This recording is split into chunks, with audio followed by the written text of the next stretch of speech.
अगर हम बात करें, जीवन के कुछ पल बहुत ही अनमोल होते हैं और अनमोल की अगर बातें करें और ख़ासकर शिक्षा एक ऐसी कला है जिसको प्राप्त करके मनुष्यता, मनुजता और एक सौहार्दपूर्ण माहौल को हम तब्दील कर सकते हैं।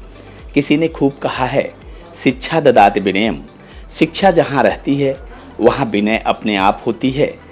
अगर आज हम बात करें, हमारे साथ श्रीमती राजकुमारी रांधेलिया जी हैं। अगर बात करें तो गद्य लेखन में, पद्य लेखन में एक जिस प्रकार का सामंजस्य एक लेखक के अंदर होती है, बहुमुखी प्रतिभा की धनी, उनकी पूरी शिक्षा दीक्षा महाराष्ट्र के नागपुर में हुई। उस दौर में मैट्रिक जैसी उत्कर्ष व्यवस्थाओं को इन्होंने पार किया। मैट्रिक का दौर अंग्रेजों के समय में काफ़ी मायने रखता था गद्य लेखन की, पद्य लेखन की। तो बाल्यावस्था लगभग 13-14 साल की उम्र कोई बहुत बड़ी उम्र नहीं कहलाती है, लेकिन उस दौर से ही गद्य लेखन और पद्य लेखन में रुचि, स्कूलों में बढ़ चढ़ कर के प्रतिभागी बन कर के हमेशा उद्वेलित करना और प्रस्फुटित स्वरों में जिस प्रकार से अपनी पद्यांशों को लोगों तक पहुंचाने का प्रयास किया, यह एक महिला के लिए बहुत बड़ा मायने रखता है। मैं उन्हीं से पूछता हूं कि गद्य लेखन में और पद्य लेखन में रुचि किस प्रकार से आपकी बढ़ी। सुनते हैं कहानी राजकुमारी रांधेलिया की सम्मुखी। क्या नाम पड़ता है आपका? श्रीमती राजकुमारी रांधेलिया। ये गद्य लेखन पद्य लेखन की जो बातें चली, हाँ, कब से आपने ये मेरे ख्याल से पद्य लेखन में उतरी? मेरे ख्याल से मैं 8वीं-9वीं में थी जब से। अच्छा, 8वीं-9वीं में। हाँ, तो ये महाराष्ट्र जैसी जगह, महाराष्ट्र में क्या है, पर्दा प्रथा बिल्कुल नहीं है। जी। और वहाँ लड़कियों को छूट नहीं है। वहाँ तो बहुत छूट थी।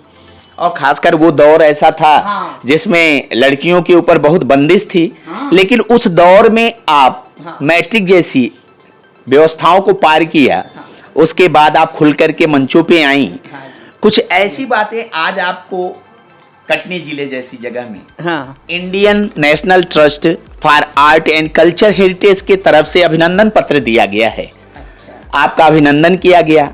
जी। तो मैं सिर्फ इतना जानना चाहता हूँ, कुछ भूली बिसरी यादों को आप तरोताजा कीजिए। हाँ, कुछ ऐसी आपकी कविताएं हों जो आप हमको बताइए। कविताएं तो बहुत सारी लिखी हैं। कोई एक आध कविता और हमको मैं बताइए। प्रकृति पर लिखने वाली जी, हूँ। बताइए। हाँ। मन मेरा इतना तपा कि आज कुंदन बन गया, मन मेरा इतना तपा कि आज कुंदन बन गया। मन मेरा इतना तपा कि आज कुंदन हो गया। कुंदन बोलते हैं जब सोने को बहुत ज्यादा गर्म करते हैं तपा ना, दिया जाए, तब वो कुंदन बनता है। कुंदन के बारे में उन्होंने बताया कि कुंदन उसको बोलते हैं जिसको काफी तपा दिया जाता है। अगर हम बात करें, आज लगभग 85 से 90 वर्ष की उम्र है और इस दौर में भी अगर उनके गला की बात करें तो पद्य जगत की बातें हैं। उन्होंने अपनी कविताओं से जिस प्रकार से हमको ये बताया, मन मेरा कुंदन हो गया। दूसरी अगर हम बात करते हैं महिलाओं को लेकर के, आज जिस प्रकार से मध्य प्रदेश के मुख्यमंत्री महिला सशक्तिकरण की बात करते हैं, तो निश्चित रूप से 90 वर्ष की अवस्था में अगर हम श्रीमती राजकुमारी रांधेलिया जी की बात करें तो इन्होंने जिस प्रकार से एक महिला सशक्तिकरण को भी संदेश देने का प्रयास करती हैं। महिलाओं के लिए क्या बोलना चाहती हैं? महिलाओं के लिए, महिलाएं खुद सशक्त हैं और उनको सशक्त रहना चाहिए और खूब आगे बढ़ना चाहिए, पार्टिसिपेट करना चाहिए सब चीज़ों में। पर्दा प्रथा, हाँ, हम जब आए तो बहुत, हाँ, जब हम बहू बनकर आए हैं 17 साल की अवस्था में, तब बहुत ज़्यादा पर्दा होता था। बहुओं को निकलने नहीं मिलता था और निकलो तो घूंघट पिछौरा डालकर और 2 बॉडीगार्ड साथ में चलते थे, तब बाहर निकलने मिलता था। अब तो बहुत बदल गया। अच्छा, उस दौर की बात अगर करें, आपके दौर में आपने जो दौर जिया, वर्तमान दौर में और पहले के दौर में क्या अंतर आपको दिखाई देता है? नहीं, असल में मेरी शिक्षा दीक्षा ज़्यादा महाराष्ट्र में हुई है।